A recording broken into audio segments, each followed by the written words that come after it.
En 1953, il y avait dans la région grassoise 5000 producteurs de plantes à parfum.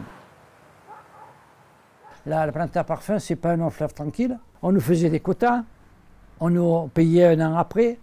On a douté de la plante à parfum à un moment donné. Ouais. Moi, j'ai toujours cru qu'un jour, ça reprendrait. Et ça a repris.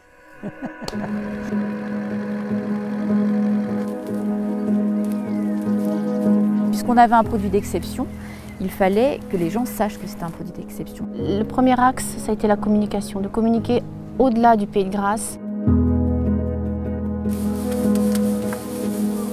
Et on a eu les premiers contacts avec les grandes marques, les premiers contrats signés.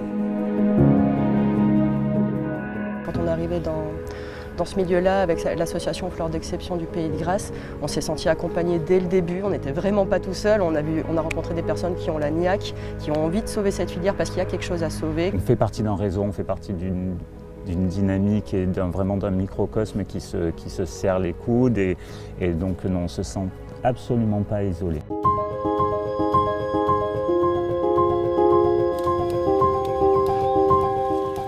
La rose de mai, c'est devenu un patrimoine. Hein. C'est un peu respirer le parfum des anciens, quoi. Ils sont avec nous, quoi. De ne pas transmettre le savoir-faire, je pense qu'il n'y a rien de plus grave là. Le collectif et la solidarité, je pense que c'est ce qui a manqué aux générations précédentes. Et donc le retour du collectif, ça va permettre justement d'unir et que chacun puisse s'y retrouver. Ce qui était très important pour moi, c'est que voilà, en face de la filière locale, moi je produis dans mon champ à Grasse, c'est transformé chez un industriel à Grasse. Et après, c'est développé pour un parfumeur qui est lui-même à Grasse, donc on fait vivre le territoire. C'est pas qu'un côté glamour, c'est qu'on touche vraiment, c'est la racine même d'un métier. Ça donne du sens à toute une vie, à une écriture. C'est un langage qui est sincère.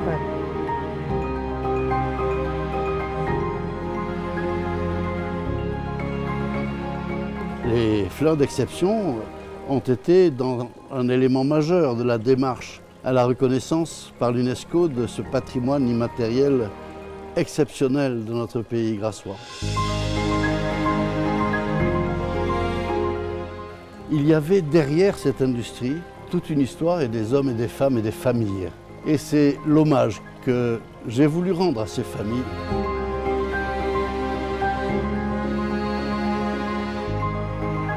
Si j'imagine un avenir radieux, eh bien, c'est un avenir dans lequel on aura assuré suffisamment les positions des producteurs à parfum pour qu'il y ait une vraie pérennité des exploitations et puis non seulement une pérennité des exploitations en place, mais une transmission de ces exploitations.